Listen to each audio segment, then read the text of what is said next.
very good evening to each one of you. On behalf of the Bangalore Chamber of Industry and Commerce, we welcome each one of you to this session on emerging trends in food processing industry. Before we could start the session, let's have our state patriotic song played first. Purushottam, can we have the state patriotic song?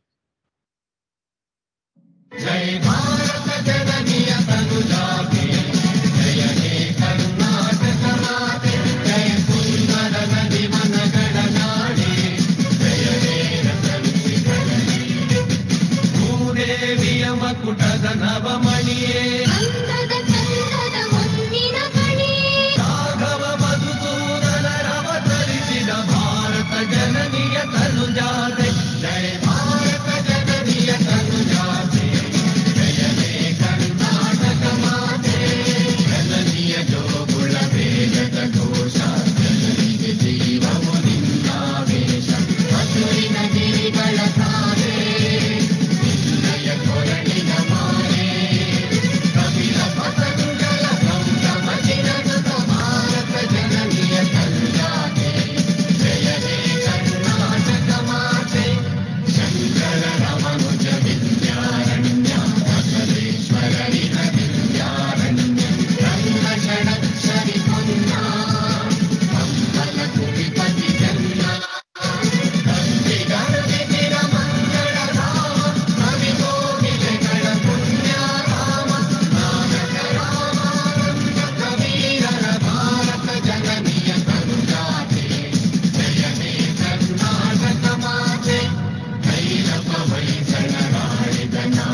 Thank you all for the salutation of the state patriotic song. Before we could go into the session, BCIC requests all the members to follow adequate precaution and strictly adhere to COVID protocol so that the employees and the society really benefits out of this. BCIC offers its tribute to all those who have lost their lives to COVID-19 and pray for their soul to rest in peace. BCIC expresses its gratitude to all the frontline COVID-19 warriors for the invaluable service. I request a minute of silence from each one of you.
Thank you all for your kind cooperation.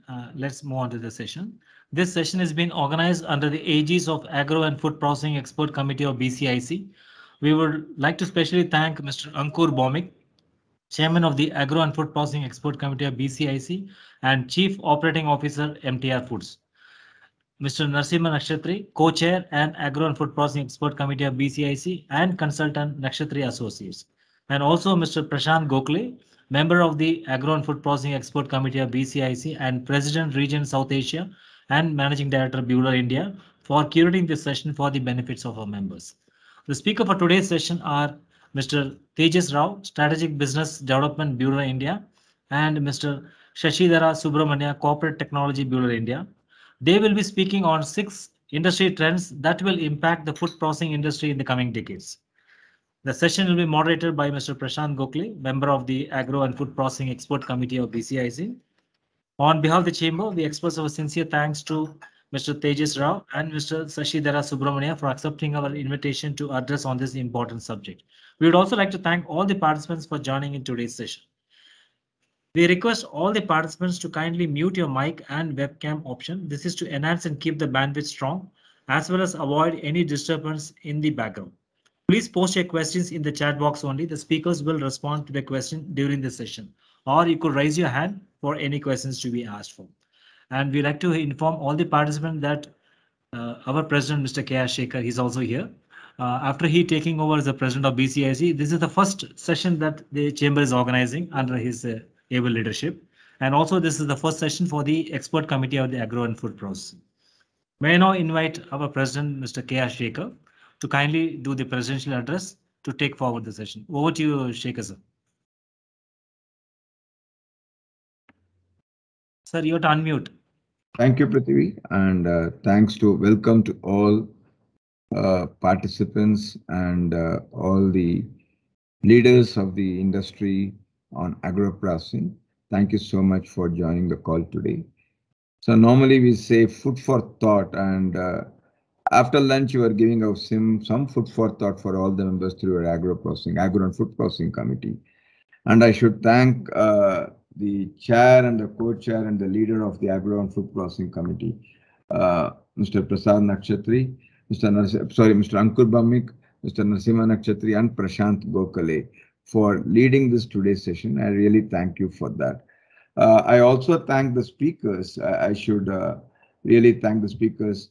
A warm welcome and thanks to the speakers Tejas Rao and Shashidhara Subramania for making a presentation today. And it is also my privilege to welcome Mr. Prashant Gokhale, the President region of South Asia region and the Managing Director of Bühler India Limited for articulating and orchestrating today's session. Thank you so much for every one of you. When it comes to the industry, this industry is a very unique industry because this industry creates employment generation. This industry, if it nurtures well, creates a lot more opportunities, pushes the economy. And whatever we say the Indian economy about technology industry, manufacturing industry, ultimately it is agriculture and agro-based industry determines the what I would call the GDP of India. 1/3 of the India's GDP almost comes from agriculture and agricultural agro-based industries. So it's very important that the government government is taking a lot of steps to nurture this industry and protect the industry, but still there are a lot more steps needs to be taken. But certainly the government is taking more steps. The 2 or 3 areas where there should be a little bit more steps is about creation of warehouses in the PPP model, because one of the big challenges that this food industry faces is the supply chain issues. So I think the government should encourage more supply chain warehouses in the PPP model for the for this industry. Second, the cultivable lands, what is coming out of the statistics as per the reason, as per the government own admission in its economic survey, the cultivable lands is coming down. What it was around 60% today, what we are talking the cultivable lands is only 30 to 35%. And India was number top 5 in the cultivable lands in some time back. Now we are 7th or 8th in the cultivable lands. And therefore reclaiming the cultivable lands, reclaiming it for agricultural purposes, and bringing the modern technology in the agricultural purpose, bring the modern technology for agriculture are the 3 important initiatives the government should do about it. And one of the big challenges in India is about the irrigation challenges, because some states have got surplus water, some states have no scarce of water. So connecting the irrigation link and coming out with a modern technology like a drip irrigation, other irrigation systems is a very, very critical for making sure that the agro industry and agricultural based industry is more successful as it creates more and more employment generation, more and more important from the business perspective. When it comes to Karnataka, Karnataka has got a significant in the food park, land for the food park, and the government is taking a lot more steps. But I would be very happy if the government is while some of the zones dedicated for the food park is not successful, it's not taken on, and the manner which the government wanted to do it. But it's important that this initiative by the government keeps going to make sure that this industry is successful. Just to give a statistics purposes for the benefit of everybody here, the Karnataka has got almost 110-acre integrated mega food park, and the Karnataka state has got 150 plus storage, 150 plus cold storage units. But the usage of this 110 integrated mega food park and the utility of this 150 plus cold storage becomes very important. And more important, the Karnataka is the first state where it is organic farming is very successful, and it is a pioneer in the organic farming. But what is more important from a Karnataka state perspective is that converting the lands under the cultivation, conversion of the cultivable lands, conversion of the dry lands into cultivable lands, conversion of the lands for the organic farming. These are all the important aspect which needs to be looked into it. And finally, before I hand it over to my speakers here, the biggest challenge from the industry perspective is growth or nurturing the growth of the MSMEs. And agro-based industry is one particular sector where the benefit of the MSME should be more leveraged, and the MSME should be given a lot more opportunities for them to grow, because the growth of the MSMEs is certainly critical for the success of this particular industry. And therefore, though the government put a lot of measures on MSME, but still, as per the MSME statistics, one of the big challenges of MSMEs is non-availability of the finance and non-availability of the banking credit. And a lot of MSMEs in the rural areas suffer the challenge of the rural credit. So if the government addresses these two issues, it would be a great help for the industry. And thanks to my expert committee leaders, this is the first seminar under my leadership. I took on chairman of last week. This is the first chairman. This is the first program. I would be very happy. This is a request that I have to the group here. What are the things that the government should do for agro and agro-based industries? A 4-page write-up would be good enough for us from a chamber perspective to go and make a representation of the government what they should do. So with these few words, I thank every one of you for being here, participating in this, and I'm sure this session is going to be the most enjoyable session. It is just not a food for thought. It's going to be a thought for everybody leading to the food. That's what I would say that. So thank you so much, sir. All the best for the best session today. Thank you so much. Back to you, Prithvi. Thanks, Shekhar sir, for the wonderful presidential address you made, bringing out the statistics where Karnataka stands and how it's going to take forward the agro-food processing industry itself. Really appreciate, sir. And also you're given the task to the chair and the co-chair that what they need to come out from the BCIC to give the representation to the state government.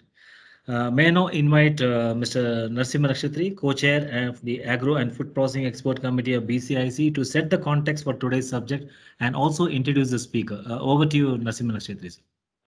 Thank you very much, Prithvi, and good afternoon to all the participants, the President Shekhar sir, and Mr. Ankur Bhomik, Chairman, and Mr. Prashant Gokhale, Mr. Tejas, and Mr. Shashidhar. And it gives me a pleasure to start this session of the Agro and Food Processing Committee, the first such webinar during this year under the chairmanship, under the presidency of Mr. Shekhar. And before I would like to introduce the speakers and our moderator, I would like to say some few words on the food processing industries. I think all of us may know that food processing is the transformation of the agro products into food, or any form of food into another form. This is the process to ensure that the food is safe and also its extended shelf life. And all of us, we are also aware that food accounts for 50% of our on an average Indian consumer who spends. But the post-harvest losses are the most important thing. In case of fruit and vegetables, it is more than 20 to 30%. In case of groceries, it is also more than 5 to 10%. The challenge we are having today in our country, or in particular to Karnataka, is that how do we see that this wastage is reduced and the farmers, the farming community also grows. Instead of production-oriented program crops, how should we grow the demand-driven crops? The rice, wheat, potato, onion, tomato, and all of these products, most of the products we hear every day, there's a glut or the scarcity. The opportunity for us is to have more and more processed foods or the processed foods for the export. For example, I worked for the National Dairy Development Board for the 2 decades. We know that the story of milk. The milk was a glut and milk was a scarcity in 1960s. Now milk is a glut now. India is the largest producer of milk. But during the peak season of the milk, what we do, we produce the byproducts, we make it to the powder, and during the lean season, it is reconstituted. So this is the processing industry, how this is very important. It has taken a role in the milk. All of us, we know that. The top trends in the food industry today is whether organic or non-GMO or the fair trade or sustainability, health and wellness, and diabetes, obesity, kids health, food, age awareness, all these things, these are all being talked about that. The food processing industry is expanded sudden growth during the last few years due to increasing urbanization towards it has tends to lead changing lifestyles, food habits, and more organized food retails.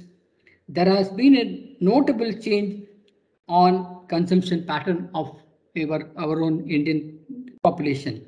India, with the second largest arable land in the world, with a diverse agroclimatic zones across the country, has tremendous production advantages in agriculture, with potential to grow vast range of agriculture products. For example, India produces the 41% of world mango, 30% of cauliflower, 28% of tea, 28% of banana, 20% of cashew nuts, 35% of green peas, 10% of onion.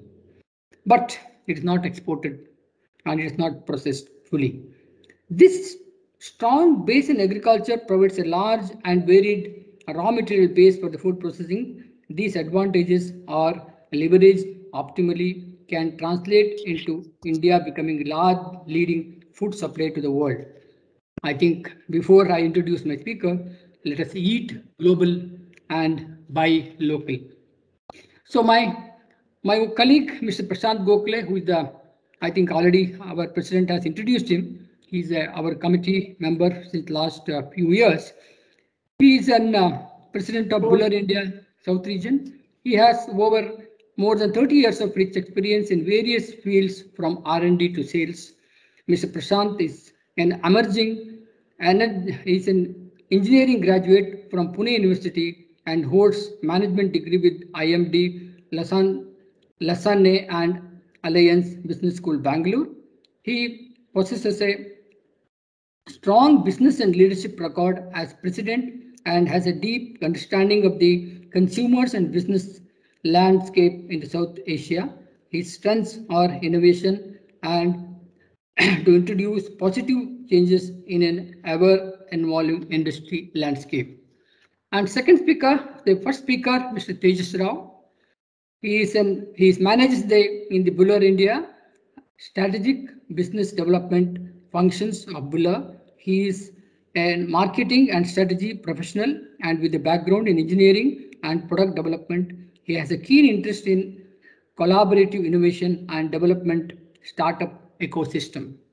And Mr. Shashidhar Subramania, he's a corporate technology heading the Buller India. Shashidhar heads corporate technology of Buller in India, responsible for identifying innovative opportunities for Buller in the region and the development activities that follows. Primarily, he is an expertise in innovation management and new product development, a mechanical engineer and an industrial designer by training. Over to Mr. Prashant Gokhale and to take it up further, please. Thank you very much. Okay, thank you very much, BCIC, for this wonderful opportunity. I think this is important. We have to understand why are we talking all those things. If we know the topic of why these things become more relevant today, and then how we do that, and what are the things we do and how we do the things, then it makes sense to really correlate of the whole discussions of next 1 hour. So again, thank you very much to the newly elected president, and wish you all the best, Mr. Shekhar. Really looking forward to work. Really looking forward to work with you more closely. I saw your beautiful office already there. I've been there quite a few times. It's really a great place. I know.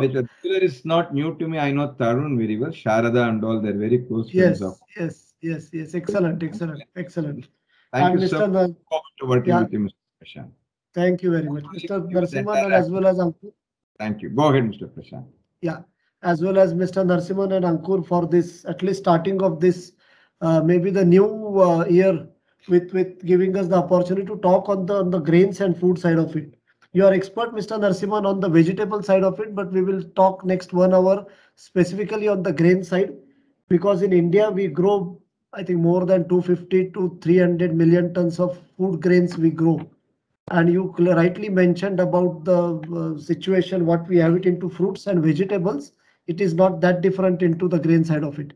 So I'm sure we will touch upon few things, and I really encourage the audience to ask questions, to give the suggestions, because this is not something any single individual or any single industry will drive for the coming decade. It is a job of each one of us to participate and make sure that we are in the journey at the same level as academics, as the startups, as the organization, as the farm producers organizations, as well as the universities, and all of us to build as an ecosystem and see that how we work together in this journey. So thank you very much. And now I over to Tejas and Shashi.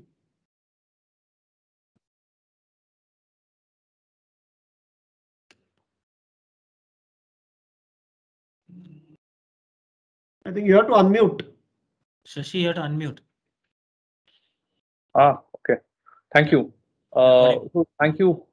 I hope we are visible, and I'll also be sharing the screen shortly. Please let us know if you can also see the presentation.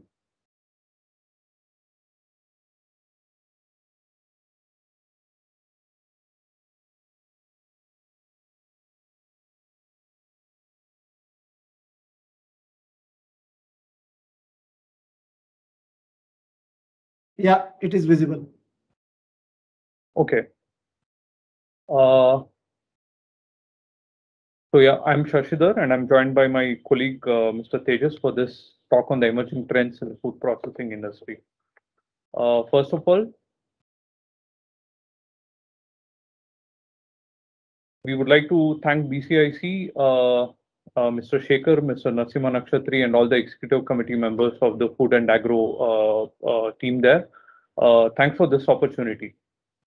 First of all, let's do a bit of context setting. Why are we talking about this topic of emerging food trends? Why is it so important? You know, we are in a planet today that will shortly be having about 10 billion people. That's what the estimate of the experts is, that in 2050 we'll be having a population of 10 billion people. And most likely, a lot of this population, close to 70% of this, will be residing in mega urban cities. So there is a huge population, and there's also a large influx of this population from the rural areas into the urban areas. That's driving the consumption up. When people move to urban areas, there is also increase in opportunities. There is an increase in affluence, more disposable income. So there's a stress on the food system.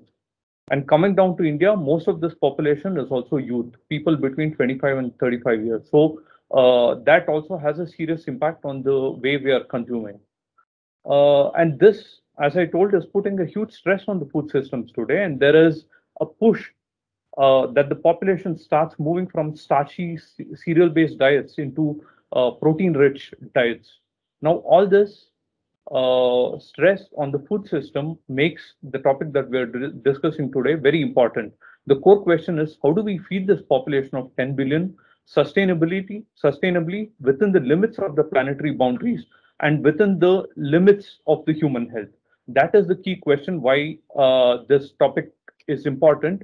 And we will talk about 6 pointers, 6 mega trends that's influencing this journey in the future. Okay, so we are in the end of a pandemic whose end we are yet to see. I mean, we are, of course, in the end phases, but it's not completely over. What this pandemic has taught us is the delicate relation between us humans as a species and the ecological system. COVID has changed the way we move. COVID has changed the way we interact with people, and COVID has changed the way we eat to some significant extent, I would say. And I mean, you see the way the consumption trends are changing globally. We saw that there was a severe, a serious increase in the demand on the bakery flour in the Western markets during the lockdown quarters, and same with the snacking trends in India as well. There was a serious increase in the amount of biscuits consumed, mostly because of the work from home situations and also the online schooling. People had to consume coffee and tea, and there were snacks that had to go with it, and biscuits were the easiest available snacks. So you see the link between the effects of COVID and also the trends in consumption. Biscuit sales went up. The companies like Parle increased their market share by about 5%. Britannia recorded a 2x profit. It recorded a 50%, and nearly it doubled its profit and also increased its revenue by about 25% during the lockdown quarter. So all these are effects of COVID. And also because people stayed at home and work from home, the segments of ready to cook and ready to eat, the so-called RTC and RTE, that also saw a serious increase in the consumption. In fact, that segment, RTC and RTE, is slated to grow at around 16% for the next 3-4 years until 2025. So you see this effect between the mega trends of the population globally, the stress on the natural resources and the food system, the effect of COVID, all boiling down to the impact on the food consumption. And that's the topic we are dealing with today, and how all this is getting affected by the mega trends. But having looked at these, broad events that are happening in our society, there is one underlying fact that is, hard to miss. That while feeding this population of 10 billion, the food that we are producing in its journey from the farm to our plates, the so-called farm to fork journey, 1/3 of this food is getting wasted. And when food is wasted, it's not just food alone that's getting wasted, it's also the water and the energy that's going into the production of this food. So this is a fact that's hard to miss. And it's in this context of the stress on the environmental systems, the challenges to the food supply chains, the consumption trends, and the way that is changing. It's in this context that we would like to present the 6 trends that would affect the future of food processing. We will have a global perspective, but we'll also be mostly looking at it from an India point of view, because that's where most of our experiences, Tejas and me. And we do not claim any expertise in either of the in any of these 6 topics. Our only claim to talking on this topic is the fact that we have got a ringside view, working with Buehler, looking at the way these changes are happening almost real time, and also being part of a company that's playing a major role in shaping these changes. So that's the context, and we are also joined by a couple of experts from Buehler who'd be happy to answer any questions on any of the particular trends that we'll be presenting right now. So we'll jump into the trends right away. First, what are we talking about? We are looking at the massive potential that digitalization has in its potential to bring about a positive impact a positive impact on the efficiency of our food system. Second, we are looking at opportunities for the primary and the secondary producers in the space of traceability and nutrition. That's an important topic. Third, we are looking at the huge protein crisis that we are staring at and the opportunities that the whole industry has in terms of alternate proteins. Fourth, we are looking at the impact of climate change on food production and processing. Fifth, we are looking at the benefits of a holistic approach that and the benefits that can come with it when you're dealing with food processing, as compared with the silo mentality of looking at unit operations and optimizing each of this individually. That's the topic of mega food parks. What is the benefit that can come when 2 or more food processing units come together? We'll talk about that. And finally, we'll also look at the impact of policies and legislations on all these topics above. So we'll jump into the topics. The first one, digitalization and Industry 4.0. Food processing industry, as with many other industries, went through these similar milestones from its journey from the pre-industrialization era to the place where we are today. So there was the initial phase that was focused more on mechanical developments, innovation, and then electrical automation, computers, electronics came in. The story is very similar to in the food processing industry as well. Now, I could draw a couple of parallels with the Buehler journey of 160 years, where we have also followed a pretty similar path. We didn't make the leap into industrial scale flour production in the late 19th century and the early 20th century through roller mills that were biggest at that point of time. And with the introduction of pneumatic conveying systems, 70s saw the automation coming in, and in 90s we brought the concept of optical sorting into the grain processing industry. Right now, we are at the cusp of another change. We are moving from automation to intelligence. We are moving from the phase where things were merely automated to we are moving into predictive analytics, intelligence. What are we doing with data? So that's Industry 4.0. That's where food industry is also currently. Food, you all know, is a natural material. It changes its character with every lot that's coming in has a different character. It shows a different behavior while we are processing. It's very sensitive to the processing conditions. It's also sensitive to the conditions where it was grown, how it was transported, and all these things.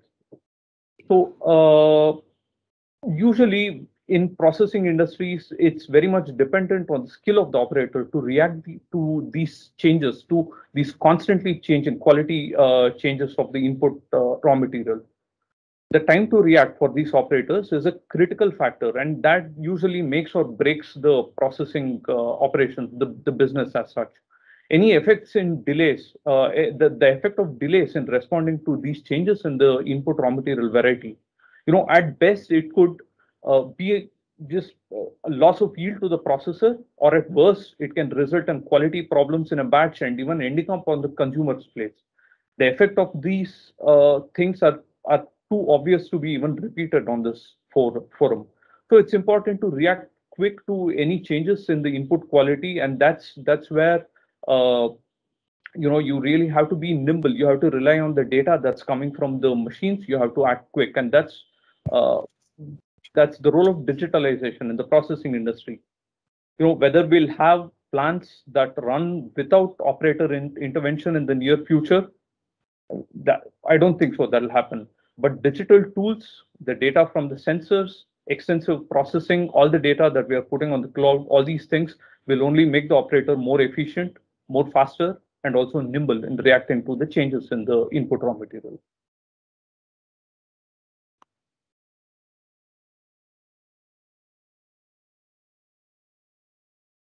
As I told you, affordable sensors and storage have made it possible for us to record all possible process and machine parameters on the cloud.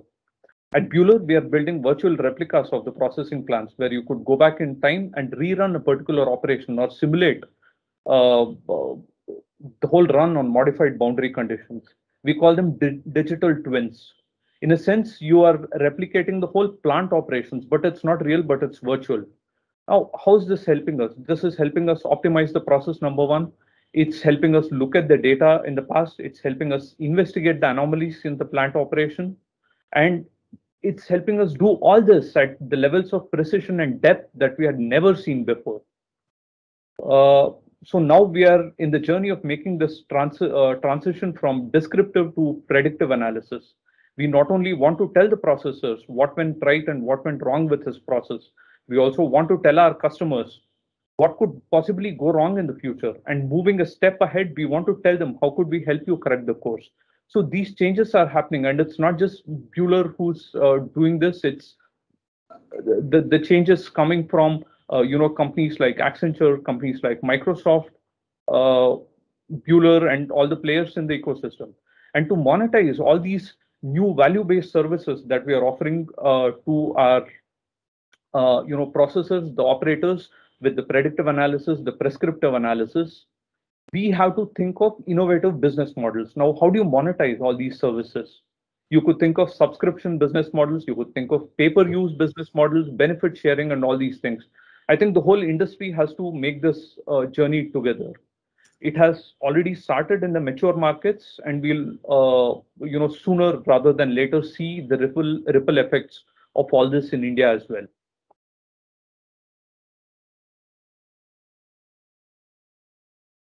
The next is the topic of traceability and authentication. There are many companies, big and small, that are building blockchain solutions today based on traceability infrastructure for the food value chain. And in a country like India, this value chain from farm to fork is complicated with many, many intermediaries. And we all know more the number of intermediaries, more inefficient the value chain is. Most players who are building these blockchain solutions, these traceability solutions, they're working on the extreme ends of this spectrum. They're focused on the consumer side of things, where things like food safety and ethical sourcing becomes important. There are a lot of players who are also catering to the farmer side of things. When you're eliminating the intermediaries in the value chain, you could think of things like smart contracts. You could think of blockchain, digital ledgers, everything helping the farmers realize greater profits and greater revenues. What we see is that there's a huge gap in between. There's a huge opportunity in between the two ends of the value chain. Traceability data can give processors vital inputs regarding the quality of the raw material that can be used as an input to optimize the processing lines. Most of the plant operations today happens dependent on the skill of the operator. This need not have to be the case. We can be more precise, and we can make our processing data-driven. And being data-driven greatly reduces the processing inefficiencies, and we can extract greater value from the raw material. And tracing, when we do it at more and more micro levels, when we go from bulk level to a bag level to a grain level, there's so much more value to be extracted. And there are fewer and fewer companies who are digging deeper into this level of granularity in the space of traceability. The topic of authentication is just another aspect of the same topic. How does a processor today authenticate that the lot he has procured is actually the same lot that he is thinking he has procured? What is the level of admixture in a batch that's coming to his plant? How does it impact the process and the final product quality? These are very important questions for a processor. Now, this is on one side of the processor. There is also an increasing consumer awareness on the specific benefits of buying things from a particular source, with things like geotagging and everything else.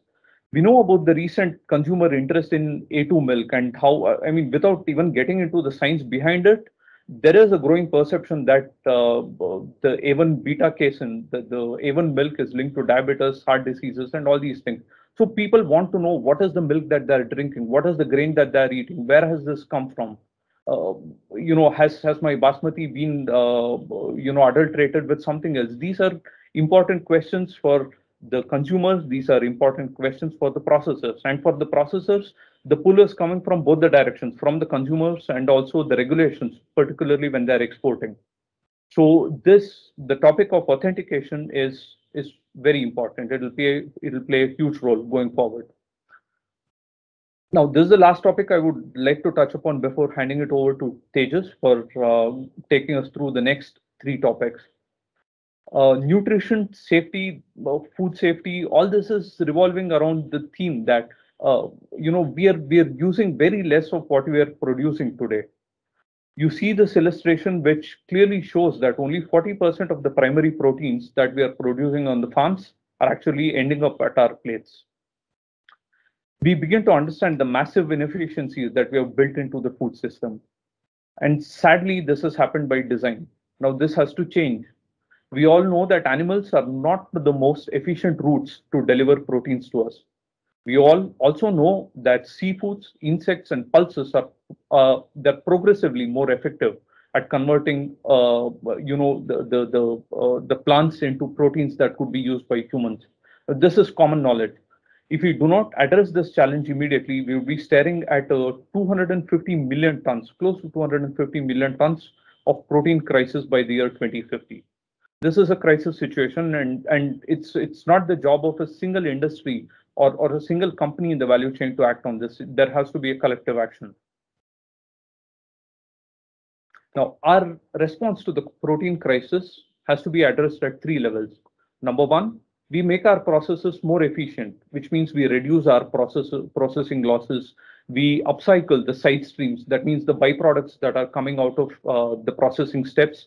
Number 2, we influence, and we gently nudge the human dietary preferences to shift from animal-based sources to plant-based sources. And number 3, we tap into the potential of insects as a vehicle to deliver proteins for feed applications.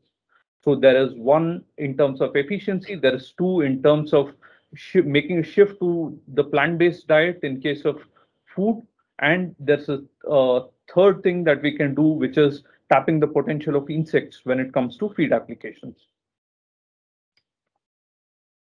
Cereal side streams, we believe, has immense potential to be used as protein sources. The side streams coming from cereals and grain processing offer large quantities of underexploited raw materials. They contain a lot of nutrients that could be repurposed for human use.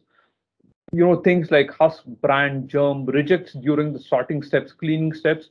All these are byproducts that could amount to as large as anywhere between 15 and 20% of the entire processing outputs, and many times even more than that, depending on the product we are talking about. That is, each of them are packed with the potential for use in a new plant-based food ingredient application.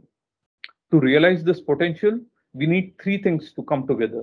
First, we have to make our processes more sustainable, more efficient, so that we lose less in the process. We need more efficient fractionation system, concentration, isolation systems, particularly with proteins, to convert them from the byproducts to a form that's usable. So efficient processing, number 1. Second, we have to work on the technological functionality and the sensory properties of these new proteins, solubility, emulsification, foaming ability of all these fractions. That has to be improved, and we have to think of new food concepts that will revolve around these new ingredients. I can think of a Buehler spin-off called Legria. It's a Buehler-funded startup that takes spent grain from the breweries and then converts them into an ingredient that's rich in proteins and fibers. And what's the coolest thing about this product Legria is the fact that it can be a 1:1 replacement for sugar. And this massively improves our diet. And there can be many such examples. We can think of any number of byproducts coming out of any of the processing applications, and we could think of upcycling and valorizing these side streams.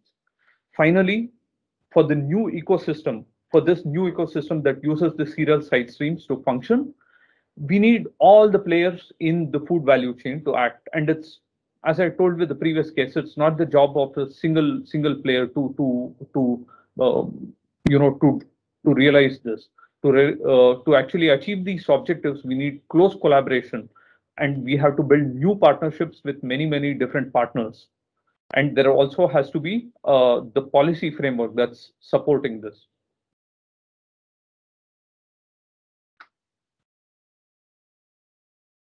So come to think of it, it's actually very inefficient to grow whole animal if you want to only consume a small portion of it. Alternate protein sources, that's where alternate protein sources play a role in terms of extruded meat analogs or even in cultured meat. When I say alternate protein sources, what I mean is something that ranges from algae to re-engineered plant-based legumes to a variety of meat substitutes. You may think of lab-grown meat, plant-based meat, single-cell proteins from yeast or algae, and even edible insects. The market share of alternate proteins has significantly increased in the last couple of years, and it's slated to grow, at a rate of 15% year on year until 2025. The market, according to Markets and Markets, the research will be as huge as 8.3 billion by 2025. And there are also growing health concerns. We are witnessing a rising number of animal-borne diseases, and there's also a growing demand for clean label and natural products. All this is driving us to make the change from animal-based sources to the plant-based sources for proteins.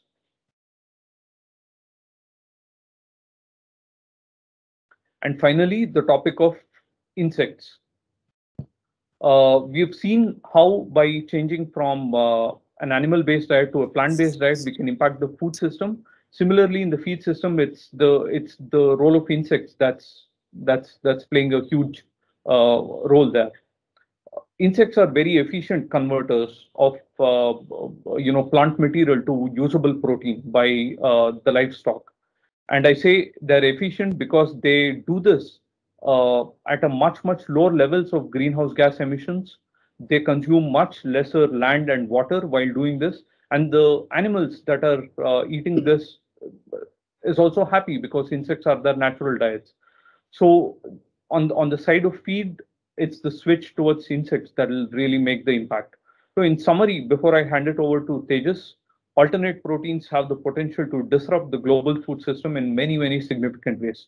We are conscious of this movement, of this trend, and the number of stakeholders who are interested in this are also increasing.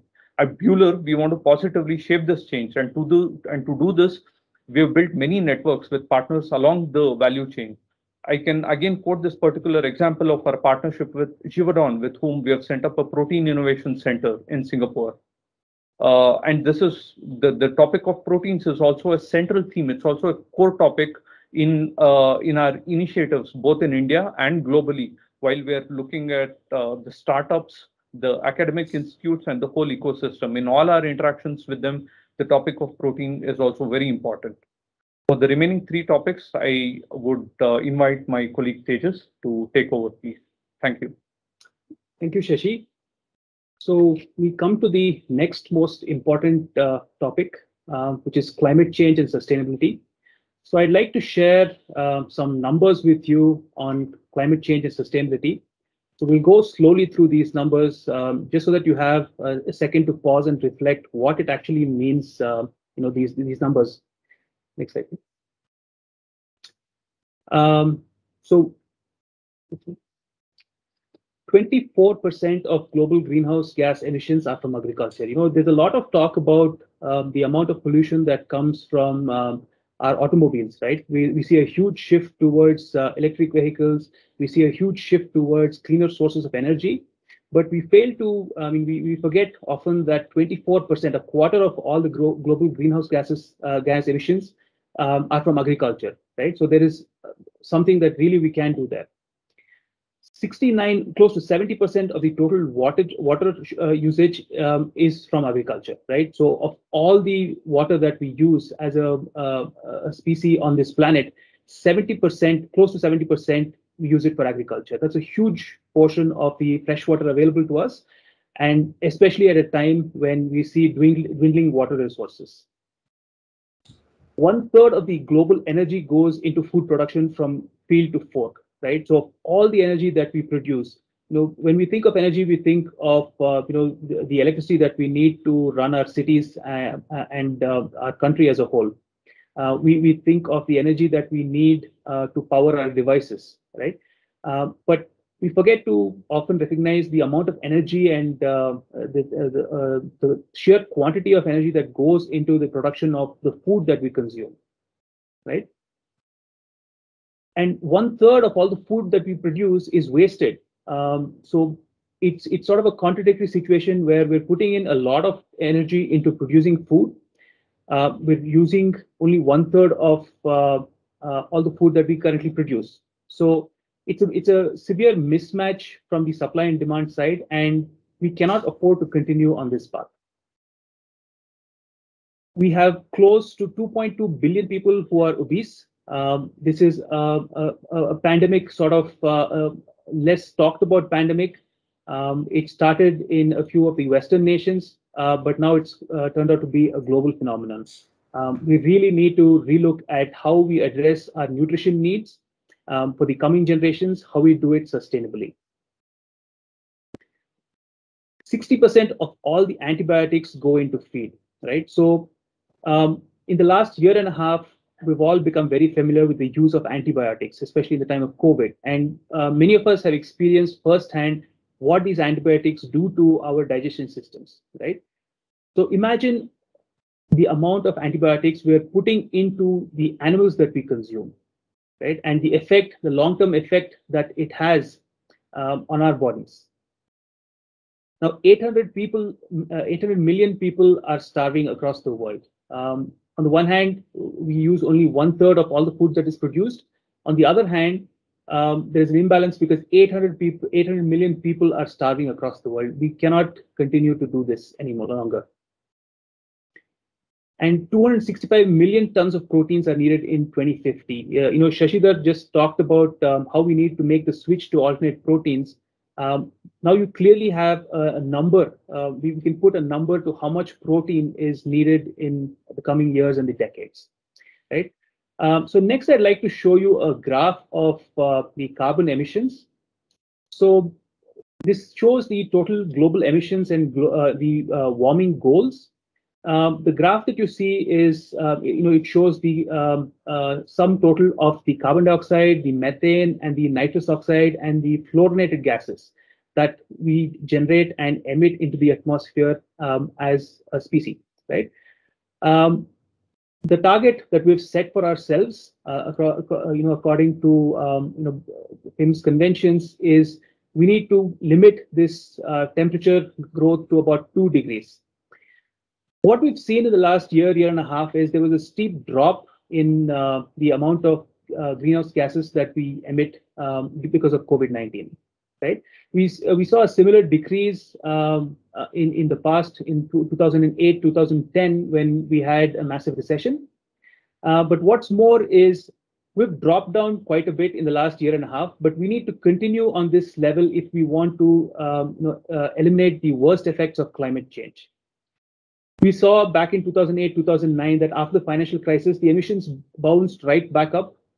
We promised a lot of actions that we would take to cut down emissions, but we bounced right back as if nothing had happened, and then we continued on our path. So if we really don't sit up and wake up and look at what we're doing to our planet, we will continue to go along the path where we were pre-COVID. The growth and emissions must be decoupled, and we must adopt an urgency towards a low carbon economy. We really need to commit to a more aggressive national target and agree for rules on carbon trading. These are all, steps that are non-negotiable.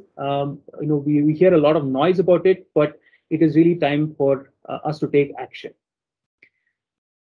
Next, we'll look at another graph. We look at the amount of land that is used. So at the beginning of today's session, Honorable President mentioned about how much land is used in agriculture.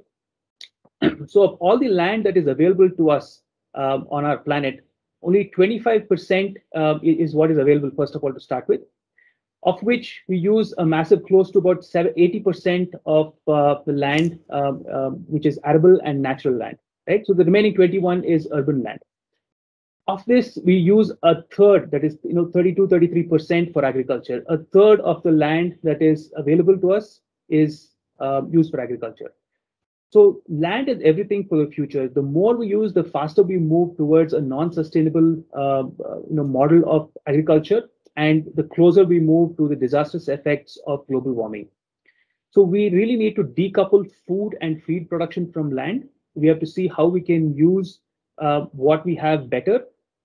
So like I said, 62% of agricultural land is used, out of which only 1/3 of the protein requirement is met, right? So going forward, there have been many initiatives which suggest that we can cut down the amount of land that we currently use. So from the 3.2, 3.3 billion hectares that we currently use, we could cut it down to about 2 billion hectares. Now, pause for a second and think of what that means for our planet, right? How much of our natural resources can be brought back? How much we can restore our planet if we cut down on the amount of land that we currently use for agriculture, right? Now, conversely, if we continue on the current path, we will add another 400 million hectares of natural resources. We convert that into our agricultural system.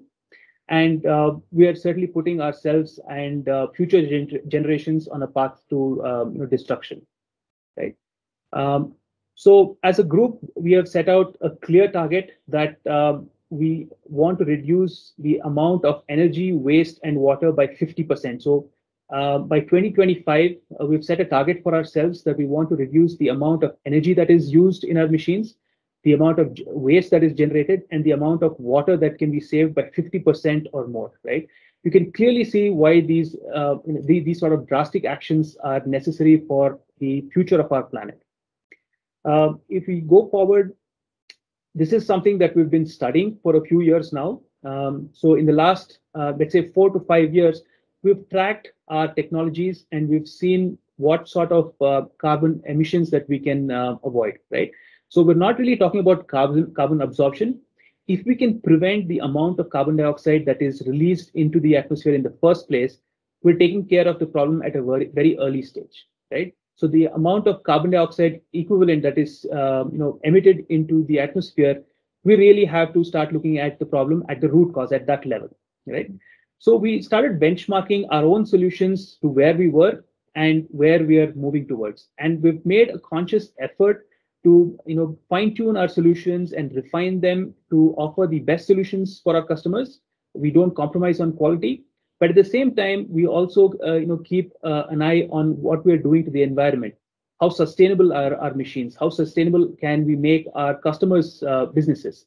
Because if we only look at the short term and we lose sight of the long-term objectives, then we're on a path to destruction again, right? The next trend that I'd like to talk about, also we mentioned earlier in the session today, is on mega food parks. So this is another trend that will have a great impact in the years to come on the future of food processing. What we've tried to do is we've tried to make a simplified model of what a food park means, right? So at the core of it, this is basically what a food park looks like, right? You have your raw materials, the commodities like wheat and rice, pulses, maize, spices, and nuts.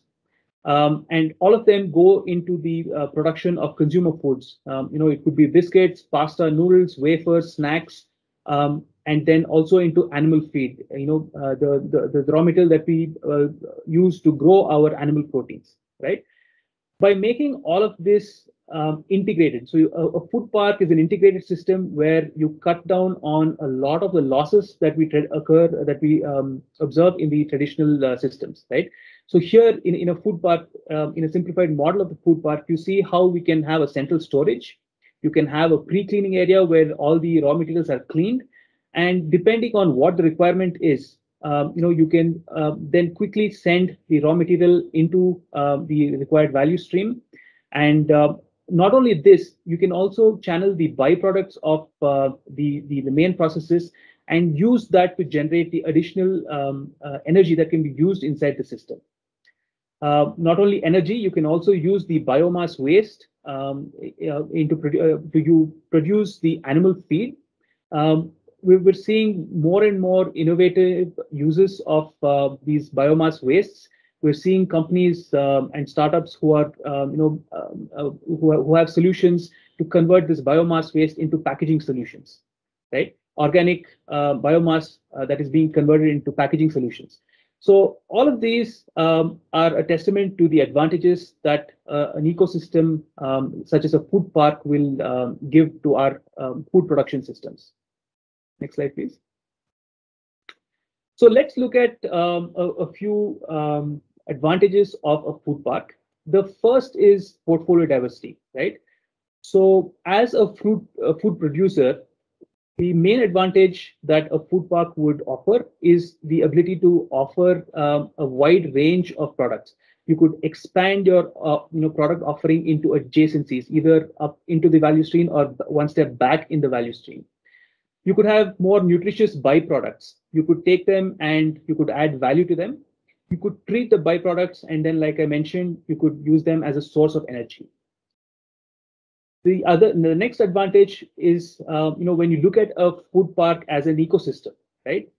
Food parks are typically located in very close proximity to major hubs, industrial hubs, population hubs. There is a significant amount of subsidies that is now available to set up these food parks. And this makes it attractive for adjacent industries also to enter the food parks, right? So the entire ecosystem is set, and it creates a system where the amount of losses in food is cut down by a great extent. The next advantage of a food park would be the infrastructure. In a food park, you would have the power and utilities optimized. Everything is a shared resource. You have the potential to generate energy on site, so the dependence on our traditional grid is cut down, and the waste is managed efficiently. We try to contain the waste within the food park, try to extract as much value from what we traditionally call waste, and try to then find ethical ways of handling this waste, right? Let's move on to some more advantages of food parks, right? So logistic convenience would be one of the more obvious advantages of setting up a food park. You have an optimized transportation system, which eliminates the need for inventory. So the less you have to transport, the less you have to store. You have the less packaging you need, the less human intervention there is. There is no need for packing, unpacking, and repacking of raw materials from one stage to the other, which is currently quite a wasteful way of producing food. And pilferage, which is quite an issue in our times, can be mostly eliminated. We talk about so many 100 tons of produce that was pilfered, or it went bad and it had to be discarded, right? So these sort of scenarios can be eliminated. Then we look at the operations. The workforce effectiveness goes up significantly. If you have your entire workforce operating as a team out of one location, it's vastly more efficient rather than having different setups in different geographies. You can definitely look at digitalization. So earlier in today's session, Shashidhar talked about Industry 4.0. We definitely see these sort of systems happening in these food parks. You can definitely look at achieving economies of scale, and you definitely have reduced operational and maintenance costs, right? So your operations are optimized by a factor, not by a percentage. The last advantage that I like to talk about with regard to food parks is the product quality and the food safety. When you operate out of a food park, you are increasing the transparency and traceability. So when you know where your raw materials are coming from, you can be sure and you can pass that message on to your customers, saying that we are sure of where our raw materials come from. You don't have to second guess yourself. You can increase the shelf life.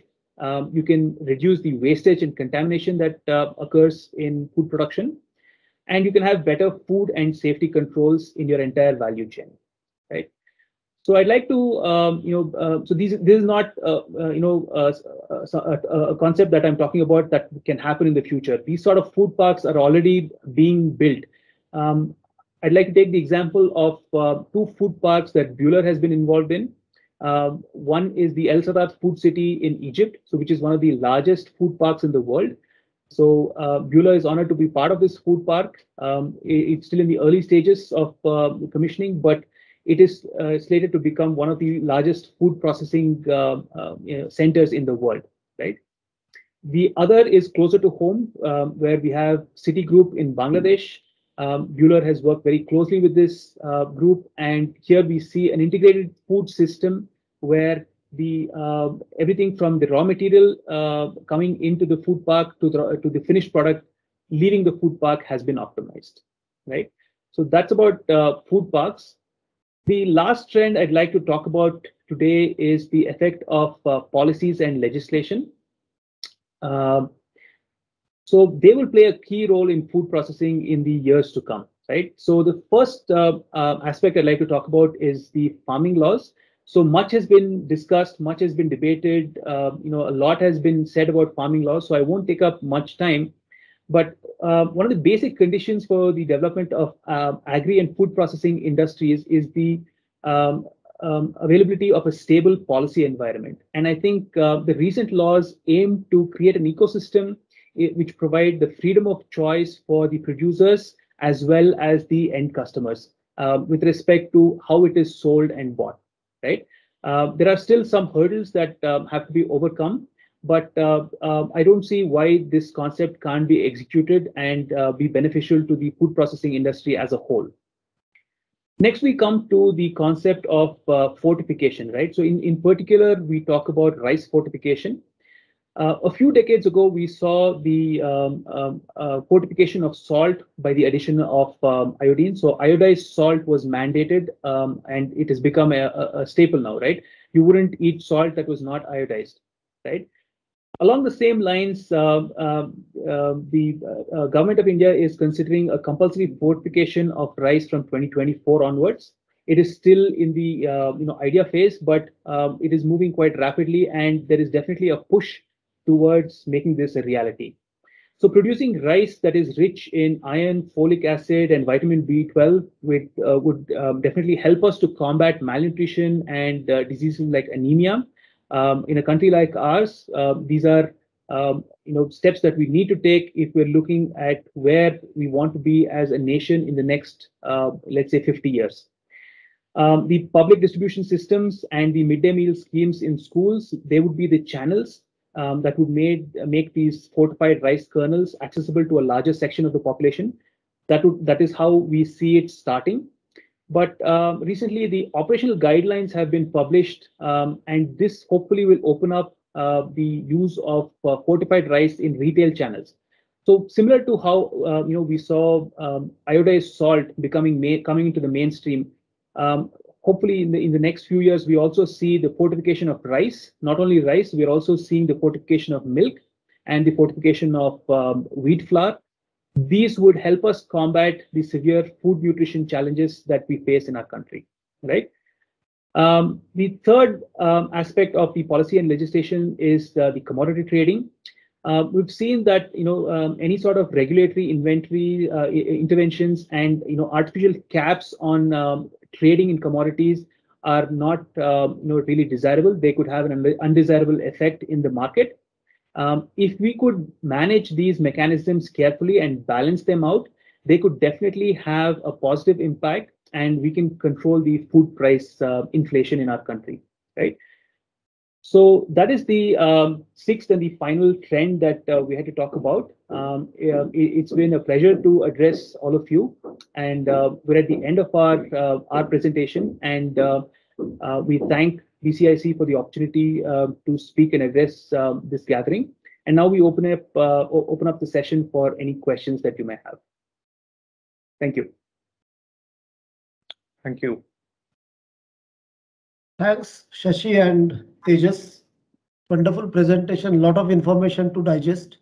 But just to recap what you said on those 6 trends, last was the policy and legislation, mega food parks, climate change and sustainability, nutrition, food safety, traceability, authentication, digitalization, and industry 4.0.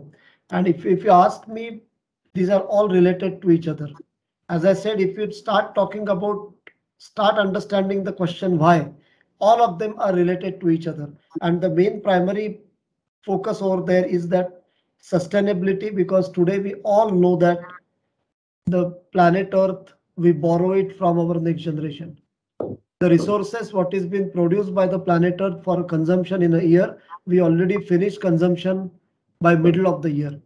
So it means we are borrowing the planet Earth resources from our next generation. So majority and all of them related to our actually becoming in future a survival. If you really don't talk about those things at this moment, for example, in terms of sustainability, climate change, looking at the larger ecosystems in the food parks, or a traceability, authenticity, and all those things are, for me, it just become the interrelated things. And it is not a responsibility, or it's not a responsibility question. It is not possible for any individual or any individual industry or the organization to address everybody in that entire value chain. And the food is something which we know that it is at the nascent stage when it comes to the efficiency and digitalization, and that says the whole entire food value chain, from what happens at the farm level till it gets onto the plate. And even we waste a lot of food after we throw it after the plate as well. So there is a huge things are available, huge things are there where we can work on those efficiencies. And for me, it just become a criminal waste if we don't address them at a right stage. So it is not a responsibility of any individual. It just become the wholesome responsibility of each one of us. And each one of us has to say that how do I and how do we as the industry, how do we as the organization and a society contributes towards this. And that actually start coming not only from the Western world, because majority of the trends started 5-10 years ago on the Western world. But today it is not that we don't talk about those things in India.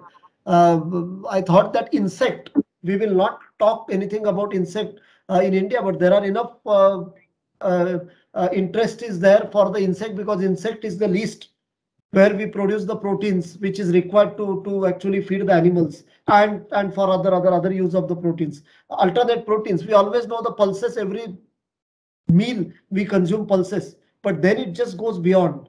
And it is not only that eating only the pulses, but now we are getting it to the next level of extracting proteins out of it and make that as a more sustainable as a whole. Because I was fascinating to see 1/3 of the energy is actually been used for the agri to from the farm to fork, and we are wasting 1/3 of the food. So there is a lot to be done in this. So maybe whoever are present over here, it's not the responsibility of as an individual or anything, whole as an industry, starting with the policies, starting with the farmers, ending to our plate. It is everybody's responsibility to really work on these areas. So thank you very much again, Tejas and Shashi, for taking us through a lot of information over there. And maybe we just keep the session open for any questions, any suggestions. So maybe you can type it, or I don't know how is the best way, but otherwise you type it onto the chat box. Any suggestions as well, because it is again is not something only individual will talk, as the whole, as a society, we have to look into those areas. If any questions, I request you kindly raise your hand. I'll request the organizer to unmute the.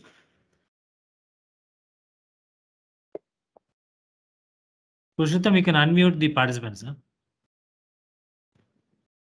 We have done it, actually. Thank you.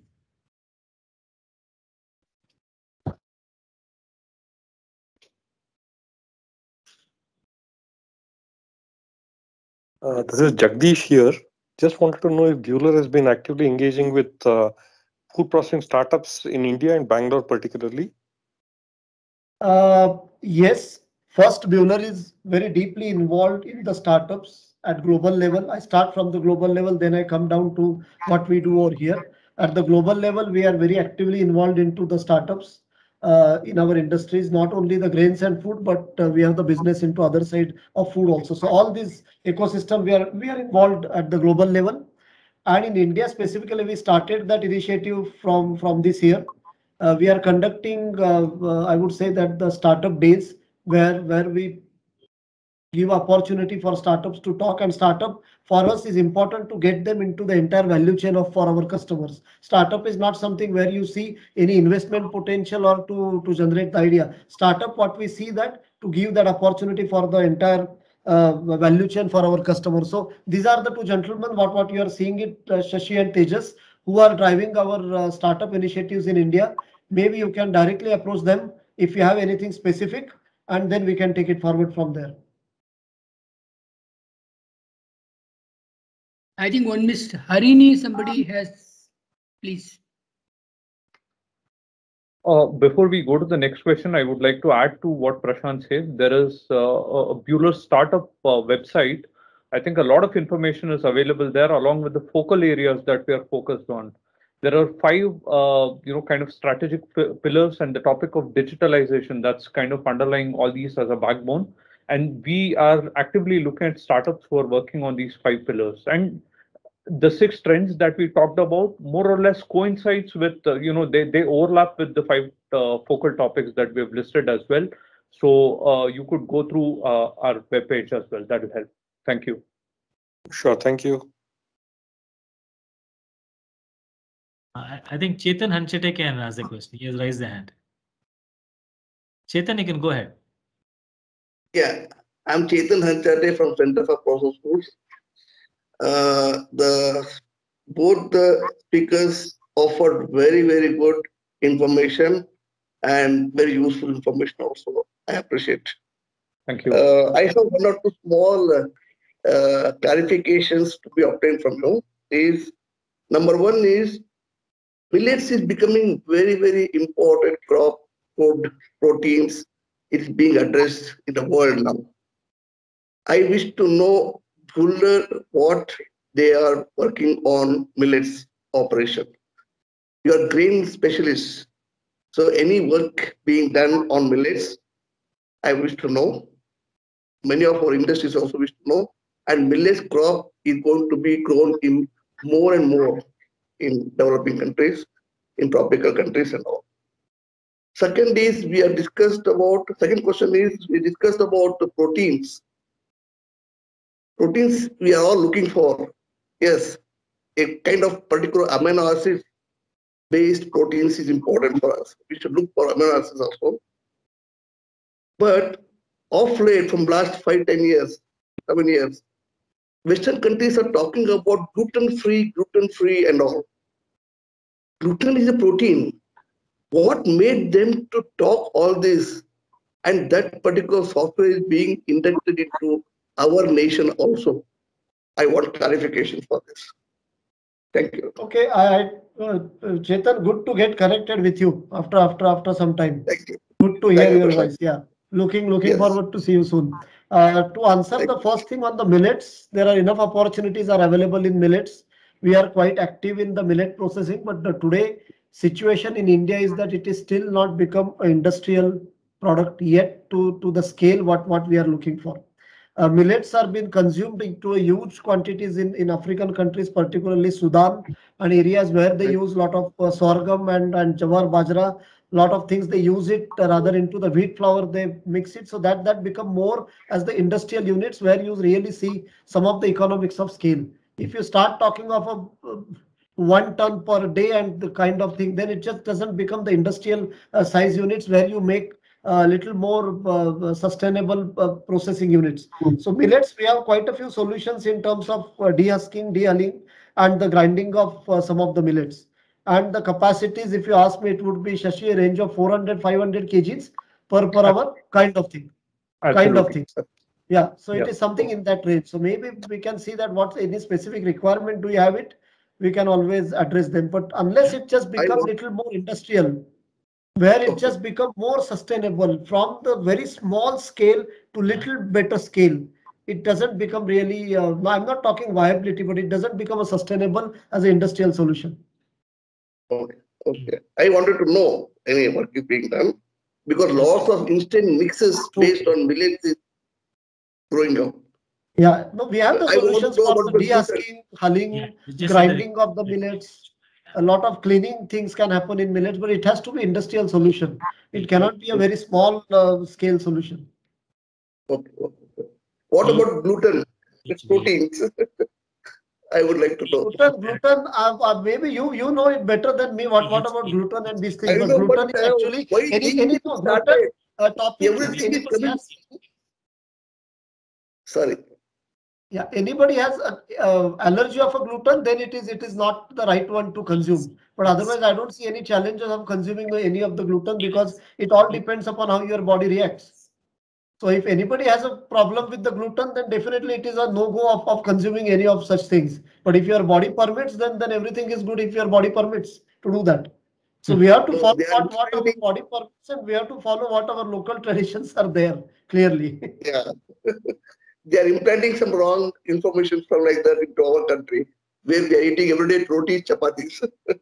Okay, thank you very much. And we are still alive. We are still alive. That doesn't happen anything to We are us alive. unless we have a challenge with the gluten allergy. Definitely will become more powerful.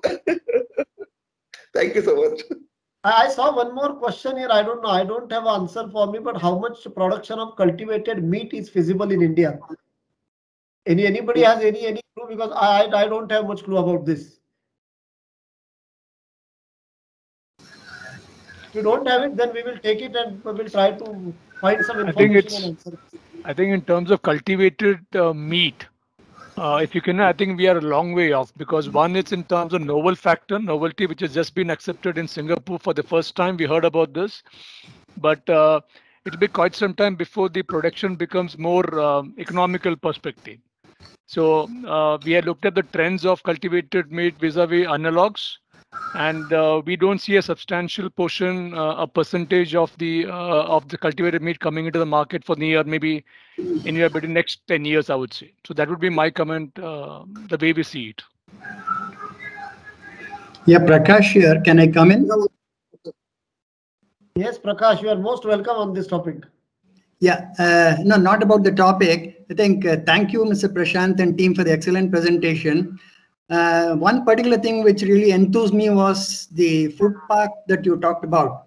I firmly believe that something like the food park and the concept that you're talking about is very, very good. It's not a question, but more as a suggestion. Can BCIC and BULA work together in this, and then with the government of Karnataka, see if we are able to develop a good model? That is what is required actually. A good, successful model, if we are able to demonstrate, then it will grow. This suggestion. Very good. Thanks, Prakash. Again, good to get connected, and I think it is absolutely things where we can put some of the good ideas. And it is not that there is only one solution for a food park. There would be many solutions for a food park, and we have to see where is it coming and what is it catering, and there are enough opportunities are there. Only thing is it should be in the right direction in terms of setting the right policies and having the right partners in having into the food parks. And I think it's a good idea. I'm there. My team will also be there to support in this initiative. Okay, sure. We'll see how we can take this forward. Yeah.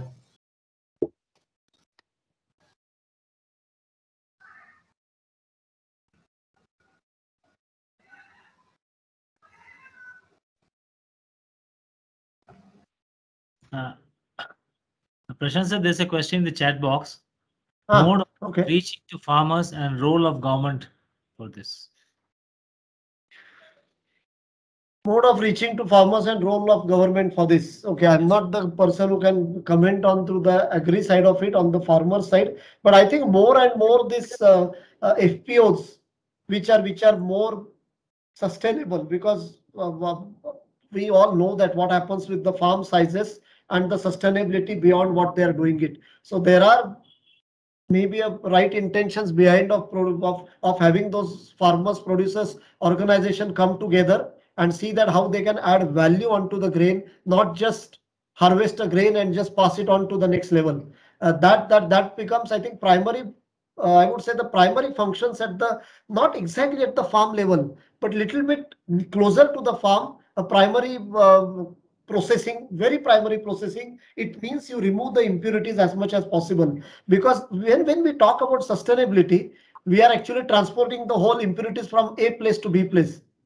And then in between, if we add some more hands in between, actually impurities gets multiplied there. And we are talking about sustainability in the value chain. So there, maybe we look into the something very closer to the farm side, not as a single farm, but as a FPOs, getting the farms together and then put something there as a very primary processing before it goes to the next level or the finished product or the next level processing. So there, government will definitely can encourage things. As Prakash mentioned, the food parks is a right and the novel concept in India, where we have to see how these things can be become more sustainable in having a multi-commodity facilities, closer to the markets, whatever is required for that market and what is being produced in nearby areas. It will add a lot in terms of sustainability if we talk about a food park concept. Not only economics of scale and making up decent profits, but beyond that, lot can be done in terms of sustainability. If you have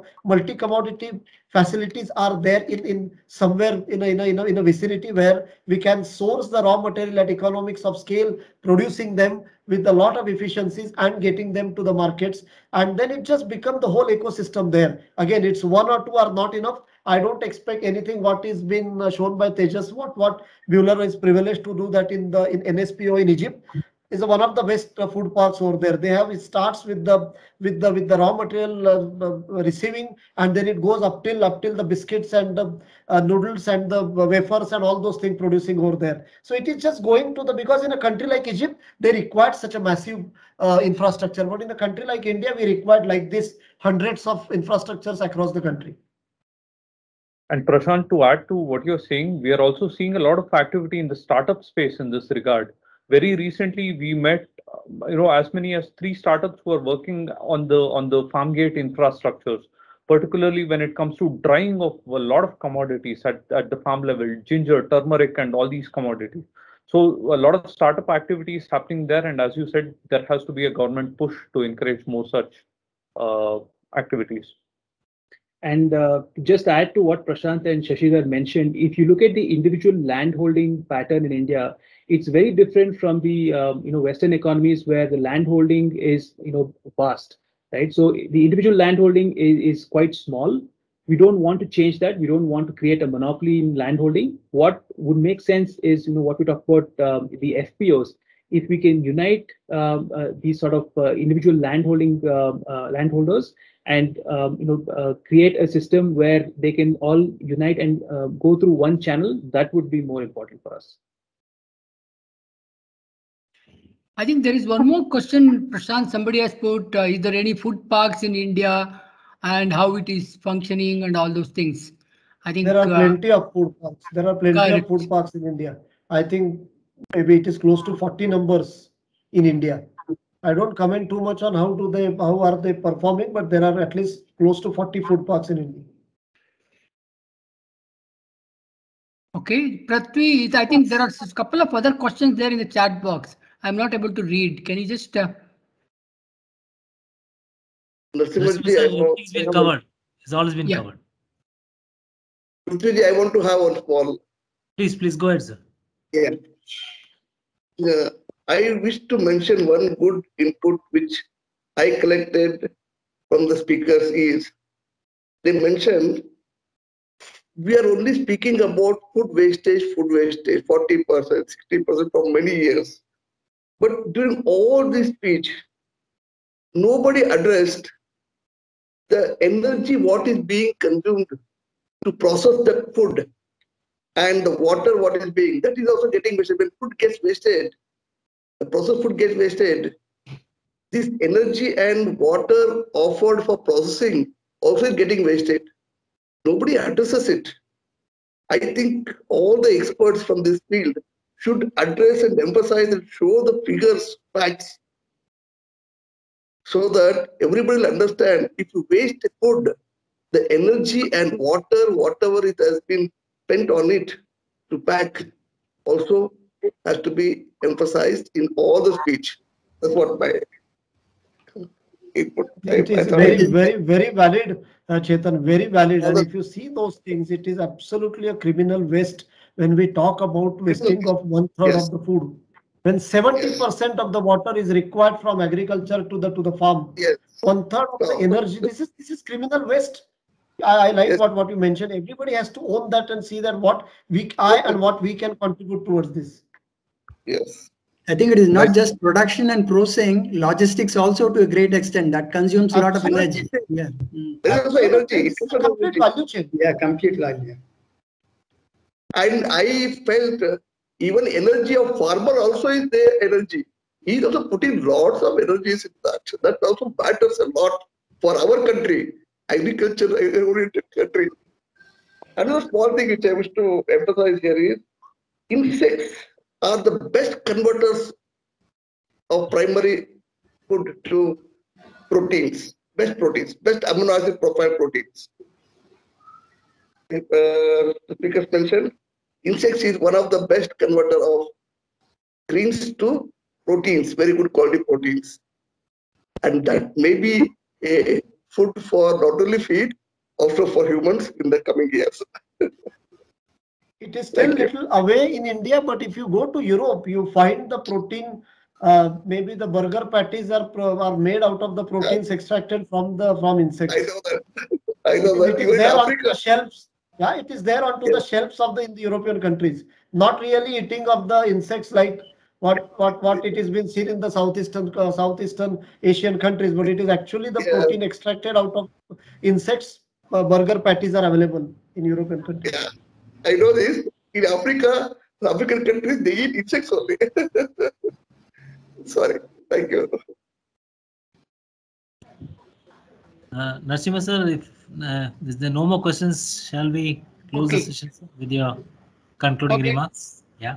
Thank you. I think it was a wonderful session, and Mr. Tejas and Mr. Shashidhar, I think Mr. Prashant, I think I enjoyed a lot. I think I was only talking about the fruit and vegetables in my last 4 decades, but today really insight of this food and the challenges and the trends, everything, it has come up very well. I think you are nice, and I think it is an excellent presentation with an excellent background. Shashidhar and Tejas, your background in the screen, it is also superb. I think I liked it so much. Okay, so before I give vote of thanks, I think it is my 1 or 2 points I would like to say. I think what Chetan also mentioned and Prakash mentioned, I think the things of the food wastages and the food what is happening in the, not only the food and the farmer or the energy or the water, all those things. And one side, the starving, I think Tejas or Shashidhar has mentioned about that. I think the both has to be balanced. I think so. Now it is a very, very challenge for all our people in in India, whether it's a bureaucrat or whether it is in the farmers or the industries and all those things. It has to happen now. I think it is a big, good messages you people have given, and the good trends. I think the 6 trends that what you mentioned, what you explained, it's a really eye-opening. It is a really, I think I hats up to you. Okay, so next is that you talked about the mega food parks. I think the Prakash has given a very good points where we are. I think Prashant has also mentioned about the 40 mega food parks. I think what you shown the Egypt, the Buller, the mega food parks picture, and what the Egyptians or what the Egypt Buller is going to do. I think it will be a nice example for the in India. What are the food parks are there? I think it's a good that I think the BCIC and Buller can work together, at least in one of the food parks, that we can take it up and showcase to the people in India that can work better. And the next point is that our President Mr. Shekhar has mentioned about in the beginning what is happening, what is the importance of the food and agriculture and what is the processing industry, all those things. He talked about that. I think really I thank Mr. Shekhar sir for addressing the issues with the real data. And thank you, Mr. Prashant and Tejas and Shashidhar, for your wonderful presentation and taking your own time and making all of us more learned in this subject. And thank you, Mr. Ankur Bhomik, for attending, being a chairman of this committee, and also all the Agro and Food Processing Committee members for participating. And thanks to all the participants. I think even though more than 300 people have registered, I think due to one or the other reasons, I think that I can see some only the I think less than 100 people who have participated. More than 300 people registered. I don't know what happened to that. Okay. Anyway, thanks a lot to all the participants for sharing and giving your questions. I think Prashant has addressed all the questions so nicely. Thank you very much. Thanks to Mr. Prithvi. Thank you, Rupa. And thanks to all the Secretariat for organizing and managing the whole the webinar today more successful.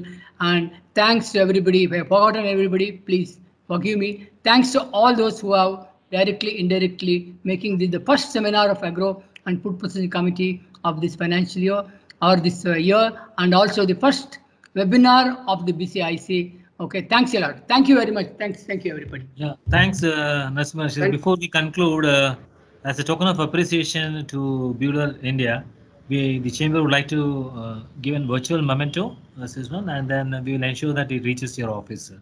Purushottam, can we play this virtual memento?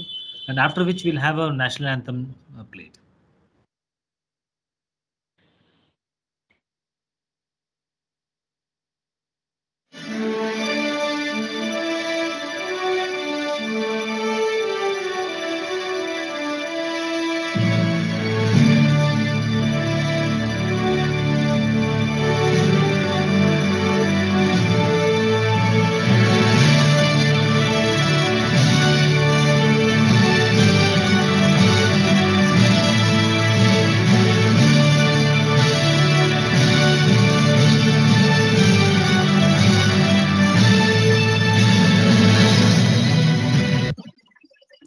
We'll have the national anthem played.